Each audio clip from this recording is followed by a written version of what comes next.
Hello all and welcome to yet another episode of English in Everyday Life. I know it's been quite some time since I had come up with an English session and here I am. Last weekend we had a live quiz and I tell you that was a very exciting event.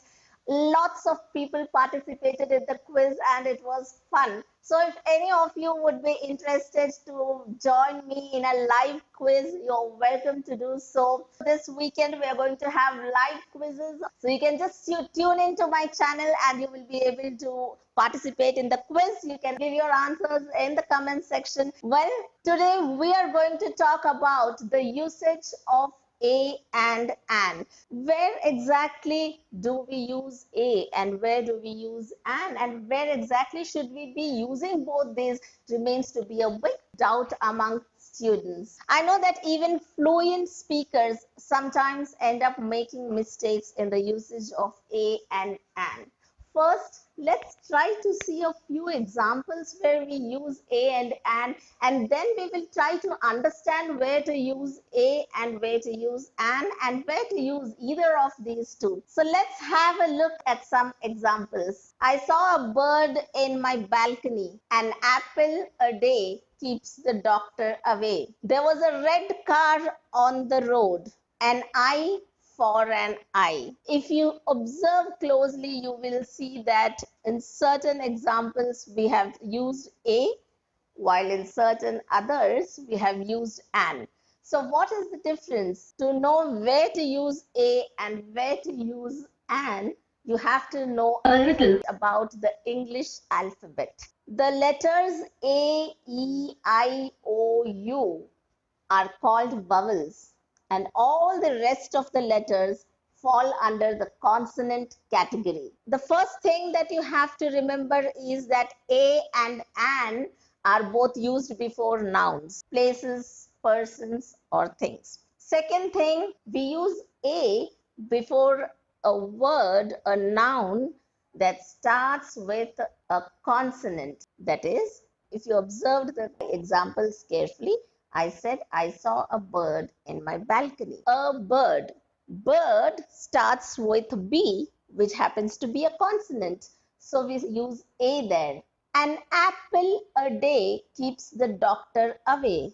As I told you, A, E, I, O, U are vowels. Since we are talking about apple, which starts with A, we use an before apple. So once you have this clarity, we will move on further to understand where to use a and an.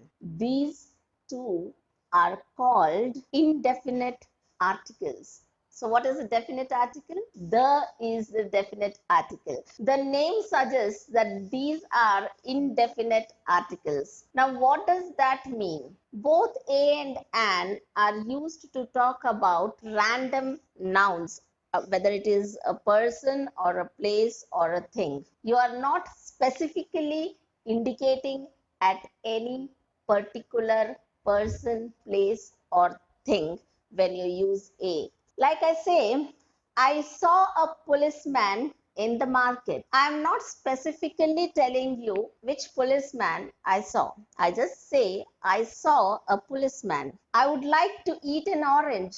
I'm not specifically saying which orange I want to eat. I just say I want to eat an orange. If I have to talk about a specific orange, then I would say I want to eat the orange in the fridge. Do you understand now? When I say I want to eat the orange in the fridge, I'm specifically mentioning that I want to eat only that orange which is inside the fridge, assuming that there is only one orange in the fridge and all the other oranges are placed outside. I hope it is now clear. Again, if you observe closely and if you try to understand, a and an are used to indicate one. When you're specifically referring to a single noun, that is a person, place, or thing, as I said before, then we use a or an. So let's see a few more examples to understand this better. An elephant came from the forest and destroyed the village. When I said an elephant, it means one elephant came from the forest, one random elephant, not any specific elephant, came from the forest and destroyed the village. Carry an umbrella with you.